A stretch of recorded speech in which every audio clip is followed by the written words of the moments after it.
नमस्कार साथियों, एक बार फिर से आपका इलाहाबाद कैंपस कोचिंग के डिजिटल प्लेटफॉर्म पर स्वागत है। साथियों, हम लोग डेली करंट कैप्सूल को लेकर के आपके समक्ष उपस्थित होते हैं, जहां से आपके एग्जाम में जो महत्वपूर्ण जो करंट अफेयर से पूछे जाते हैं वो क्वेश्चन यहीं से आपके पूछे जाएंगे। मेरा दावा है कि आप इसको कंटिन्यू करते जाइए, बहुत ज़्यादा नहीं पढ़ना है। 10-15 मिनट का समय निकाल लीजिए और उसका अच्छे से नोट्स बना डालिए, दोहराते रहिए बार बार और वीडियो को देखते रहिए। देखिएगा आपके सभी क्वेश्चन, कोई भी एग्जाम हो, सब हो जाएंगे। चलिए तो हम लोग शुरू करते हैं आज का क्वेश्चन, देर ना करते हुए। पहला क्वेश्चन ये रहा आपके सामने। पहला क्वेश्चन है, अभी हाल ही में भारत के 53वें न्यायाधीश किसे बनाने का निर्णय लिया गया है? ध्यान रखिएगा, 53वें न्यायाधीश हमारे देश में किसे बनाने का निर्णय लिया गया है? तो इसका सही आंसर है, ध्यान रखिएगा, न्यायमूर्ति सूर्यकांत। न्यायमूर्ति सूर्यकांत जो है देश के 53वें न्यायाधीश बनने जा रहे हैं। और ये ध्यान रखें, वर्तमान में हमारे जो न्यायाधीश हैं बी.आर. गवई साहब, वे रिटायर जैसे ही होंगे है ना 23 नवंबर 2025 को, तो 24 नवंबर 2025 को ये शपथ ग्रहण करेंगे। तो ध्यान रखिएगा, हम लोग इनके बारे में थोड़ा सा देख लेते हैं। ये है हमारे सामने, ये चीफ जस्टिस ऑफ इंडिया ये बनने जा रहे हैं नवंबर में, तो इनको ध्यान से देख लीजिए, ठीक है ना। और ये हमारे साथ में फिर भारत के न्यायाधीश के रूप में, मुख्य न्यायाधीश के रूप में 1 साल से अधिक का इनका कार्यकाल होगा।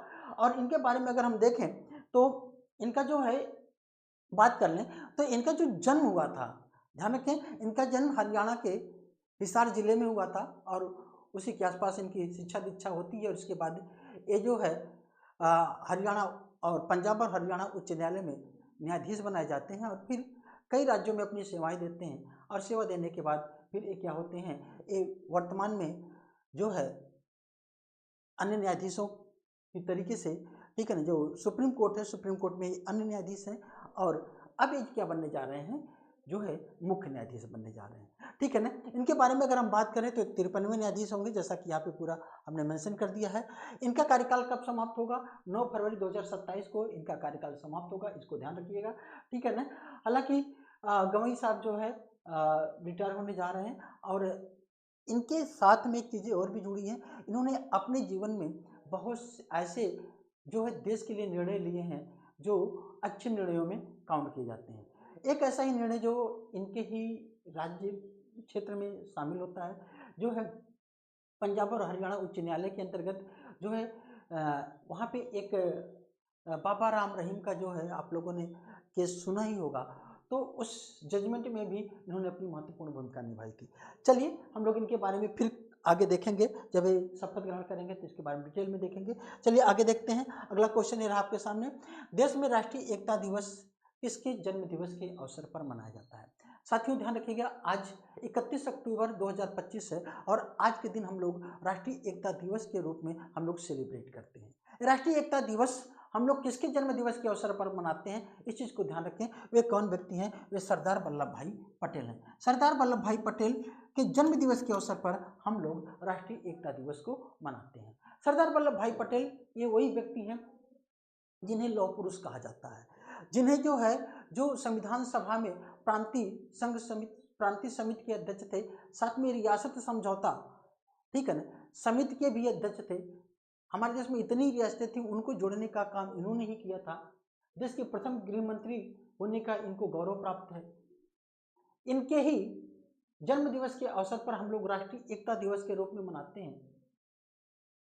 इनकी एक जो है प्रतिमा लगाई गई है गुजरात के नर्मदा जिले में। और ध्यान रखिए, नर्मदा नदी के तट पर नर्मदा जिले में जो है इनकी जो प्रतिमा है, जिसे स्टेचू ऑफ यूनिटी के नाम से हम लोग जानते हैं, 182 मीटर ऊंची प्रतिमा है। और ध्यान रखें, हम लोग प्रत्येक वर्ष इन्हीं के जन्म दिवस के अवसर पर राष्ट्रीय एकता दिवस के रूप में मनाते चले आ रहे हैं। चलिए अगला क्वेश्चन हम लोग देखते हैं, ये रहा आपके सामने। ध्यान रखिएगा, सरदार वल्लभ भाई पटेल जी हैं, इनकी स्टेचू ऑफ यूनिटी जो वहाँ पे है गुजरात के नर्मदा जिले में, तो वो कुछ इस तरीके से दिखता है। तो आप लोग कभी जाएं तो वहाँ पे जरूर घूमें। चलिए अगला क्वेश्चन है, एपेक देशों का शिखर सम्मेलन 2025 में कहाँ पर आयोजित किया गया? एपेक देशों का शिखर सम्मेलन 2025 की अगर हम बात करें तो दक्षिण कोरिया में ये आयोजित किया जा रहा है। कहाँ पे? दक्षिण कोरिया में। तो ये है आपका आंसर, दक्षिण कोरिया। चलिए एपेक है क्या, ध्यान रखें। सबसे पहले एपेक, ठीक है ना, एपेक जो है, एपेक एपेक ए है एशिया पैसिफिक इकोनॉमिक कॉरपोरेशन। यह है एशिया पैसिफिक इकोनॉमिक कॉरपोरेशन, इसका फुल फॉर्म होता है। और इसका एक जो है समूह है, और इसमें एक कुल मिलाकर के 21 सदस्य देश हैं। और ये 21 सदस्य देश एक कोई जो अपने बारे में बात करते हैं, ये लोग तो आर्थिक क्रियाकलापों को लेकर के बात करते हैं। ये राजनीतिक, ध्यान रखिएगा, ये राजनीतिक संगठन नहीं है। एक ऐसा संगठन है, एक आर्थिक संगठन है, एशिया पैसिफिक इकोनॉमिक कॉरपोरेशन है। और ध्यान रखें, इसके बारे में हम देखें तो ये ध्यान रखें, ये एशिया पैसिफिक सदस्य जो भी हैं, उनके जो राष्ट्राध्यक्ष जो लोग हैं, वे लोग यहाँ पे शामिल हुए हैं। आगे की अगर हम बात करें तो ध्यान रखिएगा, इसमें कुछ महत्वपूर्ण पॉइंट को आपको ध्यान में रखना है। सबसे पहले एपेक शिखर सम्मेलन 2025 की थीम क्या है? थीम में ध्यान रखिएगा एक चीजें यहाँ पे, एक सतत कल का निर्माण। सतत कल का निर्माण मतलब एक जो है सस्टेनेबल डेवलपमेंट, जो कल होना चाहिए उसके बारे में बात कर रहे हैं। इसके लिए क्या कहा है कि इसके लिए कनेक्ट की बात की किया है 3 चीजों पे, कनेक्ट, इनोवेट और प्रॉस्पर। ध्यान रखिए, कनेक्ट, इनोवेट, प्रॉस्पर, ये 3 चीजों की यहाँ पे ज्यादा जोर दिया गया है। इस तीनों के क्या मायने होते हैं, इसको यहाँ पे थोड़ा सा देख लें। कनेक्ट का क्या मतलब है? यहाँ पे कनेक्ट, कनेक्टिविटी के साथ मजबूती लाना और लचीलेपन के साथ बढ़ाना, ठीक है ना। मतलब कि लोगों के बीच में कनेक्टिविटी, चाहे वो जो है आपका आर्थिक रूप से, चाहे जैसे भी, ठीक है ना, जो भी कनेक्टिविटी है वो अच्छे से बढ़नी चाहिए, होना चाहिए। इनोवेट, नया इनोवेशन की बात कर रहा है, इनोवेट की यहाँ पे बात कर रहा है, तो इसको भी ध्यान रखिएगा। इनोवेट, डिजिटल नवाचार को बढ़ावा देना और आर्थिक विकास के लिए अन्य प्रौद्योगिकियों को लाभ को उठाना, ठीक है ना। और यहाँ पे ध्यान रखिएगा, एक प्रॉस्पर का भी बात किया गया है, समावेशी और अधिक टिकाऊ विकास को सुनिश्चित करना, एक क्या है इसकी थीम है। तो इसको ध्यान रखिएगा, कनेक्ट, इनोवेट और प्रॉस्पर, ठीक है ना, एक सतत कल का निर्माण, एक इसको ध्यान रखेंगे। ये ध्यान रखिए, आगे देख लेते हैं हम लोग। एशिया प्रशांत आर्थिक सहयोग संगठन, ठीक है ना, एशिया प्रशांत आर्थिक सहयोग संगठन जिसे हम एपेक कहते हैं, एशिया पैसिफिक इकोनॉमिक कॉरपोरेशन में कुल 21 सदस्य देश हैं, जो इस प्रकार हैं, जैसे ऑस्ट्रेलिया है, ब्रुनई, कनाडा, चिली, चीन, हांगकांग, इंडोनेशिया, जापान, कोरिया है ना, यहाँ पे फिर गणराज्य, ठीक है ना, यहाँ पे फिर मलेशिया है, मैक्सिको है, New Zealand, Papua New Guinea, Peru, Philippines है ना, रूस, सिंगापुर, और यहाँ पे वियतनाम, थाईलैंड और अमेरिका है। ये इसके कुछ सदस्य देश हैं। और एक चीज़ आप ध्यान रखिएगा, यह जो है कैसा संगठन है, ये आर्थिक मुद्दों पर ध्यान देता है, ध्यान रखिएगा इस चीज़ को, ये आर्थिक मुद्दों पर ध्यान देता है ना। और यह राजनीतिक कूटनीति है पर ये आधारित नहीं है, ध्यान रखिएगा, ये राजनीतिक कूटनीति पर यह आधारित नहीं है, ये कैसा है, आर्थिक संगठन है। चलिए चलिए अगला क्वेश्चन हम लोग देखते हैं आपके सामने। जम्मू कश्मीर और लद्दाख को एक केंद्र शासित प्रदेश कब गठित किया गया? ध्यान रखिएगा, जम्मू कश्मीर और लद्दाख को एक केंद्र शासित प्रदेश के रूप में गठन कब किया गया? अगर हम बात करें जम्मू कश्मीर और लद्दाख के गठन की बात करें तो इसका गठन होता है, ध्यान रखें, कब? इसी बी वाला आंसर सही होगा, 31 अक्टूबर 2019 को। यद्यपि ध्यान रखें, जो है जम्मू कश्मीर और लद्दाख को एक राज्य से 2 केंद्र शासित प्रदेश के रूप में बनाए जाने की घोषणा 5 अगस्त 2019 को हमारे देश के जो गृह मंत्री हैं अमित शाह जी के द्वारा सदन में रखा जाता है, इस प्रस्ताव को संसद के सदन में, और ये फिर अक्टूबर में अस्तित्व में आ जाता है, दोनों केंद्र शासित प्रदेश अस्तित्व में आ जाते हैं। इनके बारे में अगर हम थोड़ा सा बात करें तो कुछ इस तरीके से देखिए, ये भारत का मानचित्र है, और भारत के मानचित्र में पहले कभी ये जो देख रहे हैं, ये वाला जो क्षेत्र है, ये वाला जो क्षेत्र है, ये आपको ये वाला, ठीक है ना, ये वाला जो क्षेत्र है, ठीक है ना, ये वाला, ये देख रहे हैं, ये पूरा आपका जम्मू कश्मीर का एक क्षेत्र हुआ करता था, ठीक है ना, जम्मू कश्मीर अब ये 2 भागों में विभाजित हो गया है। ये वाला क्या कहलाता है? जम्मू कश्मीर कहलाता है, क्या कहलाता है? जम्मू कश्मीर कहलाता है, और ये वाला लद्दाख कहलाता है, क्या कहलाता है?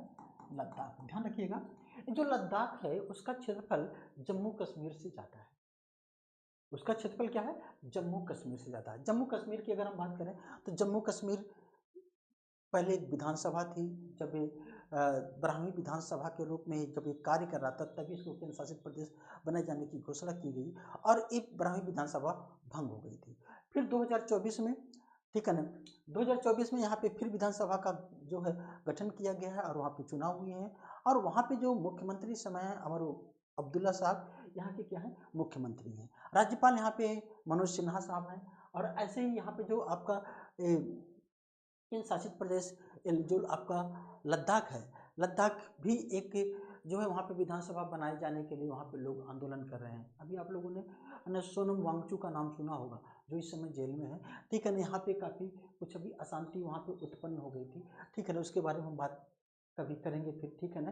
तो इसको ध्यान रखिएगा, ये है हमारा प्यारा सा देश भारत और भारत का ये हमारा जो है सिरमौर जो ऊपर दिखाई दे रहा है वो जम्मू और कश्मीर दिखाई दे रहा है, ठीक है ना। चलिए हम लोग अगला क्वेश्चन देखते हैं। अगला क्वेश्चन ये रहा आपके सामने, चाबहार बंदरगाह किस देश में स्थित है? चाबहार बंदरगाह, ध्यान रखिएगा, अभी इस पे बहुत ही काफ़ी चर्चाओं में रहा है चाबहार बंदरगाह। क्यों चर्चाओं में रहा है, इसकी थोड़ा सा हम स्थिति को देख लें चाबहार बंदरगाह की, तो कुछ इस तरीके से विश्व पटल पर इस तरीके से आपको दिखाई देगा। ये हमारा देश भारत, और भारत का ये जो देश है दिखाई देता है, यहाँ से अगर आप देखें तो ये जो है ये वाला जो क्षेत्र है, ठीक है ना, ये जो पूरा का पूरा ये ईरान है, ठीक है ना। यहाँ से अगर हम देखें तो कुछ इस तरीके से यहाँ पे ए वाला ए यहाँ पे जाएंगे तो यहाँ पे हमको दिखाई देगा एक चाबहार बंदरगाह, ठीक है ना। यहीं पे चाबहार जो बंदरगाह है ये हमारे लिए महत्वपूर्ण क्यों है? दरअसल में अगर हमको मध्य एशिया में जाना है, कहीं पे भी अगर हमको व्यापार करना है, अपने सामान को वहाँ पे बेचना है, पहुँचाना है, तो या तो हमको पाकिस्तान के रास्ते से होकर के जाना पड़ेगा, ठीक है ना, जो पाकिस्तान हमको जाने नहीं देगा, ठीक है ना। और फिर दूसरा हमारे पास जो विकल्प बनता है वो समुद्री रास्ते के तहत इस तरीके से हम लोग यहाँ पे जाएंगे, ठीक है ना, जो अदन की खाड़ी है यहाँ पे, ठीक है ना। ये चाबहार बंदरगाह जो ईरान का एकमात्र जो है बंदरगाह है, ठीक है ना। और यहीं पे इसी से ध्यान रखिएगा, यहीं पे देखिए पाकिस्तान का भी बंदरगाह जो कराची सबसे बड़ा बंदरगाह है, यहीं पे गद्दावर बंदरगाह जो पाकिस्तान का है, ठीक है ना। इसके विकल्प के रूप में हम लोग इसको देख रहे हैं। यहाँ से अगर हम लोगों को ईरान और इधर खास करके अफगानिस्तान वगैरह या मध्य एशिया में और उधर यूरोप वगैरह में, रूस वगैरह में हमको जाने का रास्ता यहीं से मिलता है, इसलिए काफ़ी महत्व रखता है चाबहार बंदरगाह। और ध्यान रखिए चाबहार बंदरगाह इसको जो है भारत ने 2024 में 10 साल के लिए लीज पर लिया है, ठीक है ना। 10 साल यहाँ पे भारत जो है क्या करेगा, यहाँ से व्यापार करने वगैरह के लिए इसे जो है सुविधाएं भी मिलेंगी और भारत इसका डेवलपमेंट कर रहा है, ठीक है ना, डेवलपमेंट कर रहा है। लेकिन अभी अमेरिका और ईरान में कुछ ऐसे जो राजनीतिक समीकरण थे अच्छे नहीं चल रहे थे, जिसकी वजह से अमेरिका ने चाबहार बंदरगाह पर प्रतिबंध लगा दिया था। चाबहार बंदरगाह पर प्रतिबंध लगा दिया था जिससे भारत का हित जो है वहाँ पे सही से सब नहीं रहा था। तो अभी हाल ही में अमेरिका ने इस पर छूट दे दी है, अब भारत के लिए ये रास्ता फिर से खुल गया है, ठीक है ना। और जब ये रास्ता हमारा फिर से खुल गया है तो हम लोगों को व्यापार करना क्या होगा, आसान होगा। चलिए तो साथियों, इस तरीके से आज के जो क्वेश्चन रहे हैं, ये 5 क्वेश्चन जो हम लोग देखते हैं, तो इसको आप लोग अच्छे से नोट कर डालिए और लोगों को, अगर आपको ये वीडियो अच्छा लगता है तो आप लोगों को शेयर करना ना भूलें, ठीक है ना। और मेरे चैनल को सब्सक्राइब करें, लाइक करें और बहुत बहुत धन्यवाद आप लोगों को। फिर हम लोग मिलते हैं किसी नए वीडियो के साथ। Thank you very much.